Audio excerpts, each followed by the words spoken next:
জানেন কি ভগবান শ্রীকৃষ্ণের কটি পত্নী ছিল? তবে জেনে নিন আসল তথ্য। শ্রীকৃষ্ণের প্রধান ও আসল স্ত্রী ছিলেন রুক্মিণী। তিনি ছিলেন বিদর্ভ রাজ্যের রাজকন্যা। তিনিই কৃষ্ণের প্রথম পত্নী এবং ভক্তি, প্রেম ও ধর্মনিষ্ঠার প্রতীক হিসেবে পূজিত হন। তবে পুরাণ অনুযায়ী কৃষ্ণের একাধিক স্ত্রী ছিলেন, যাদের মধ্যে ৮ জনকে বলা হয় অষ্টভার্যা।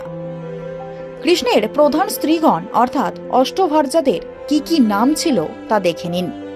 রুক্মিণী, তিনি ছিলেন কৃষ্ণের প্রথম ও প্রধান স্ত্রী। সত্যভামা, তিনি ছিলেন সৌন্দর্য ও অহংকারের প্রতীক। জাম্ববতী, তিনি ছিলেন জাম্বাবান কন্যা অর্থাৎ শক্তির প্রতীক। কালিন্দী, তিনি ছিলেন সূর্যকন্যা এবং নদীর প্রতীক। মিত্রবিন্দা, তিনি ছিলেন ধর্মনিষ্ঠা পত্নী ও সততার প্রতীক।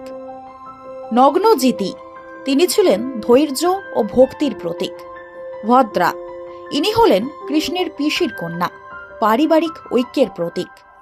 লক্ষণা, ইনি হলেন শান্তি ও সৌন্দর্যের প্রতীক।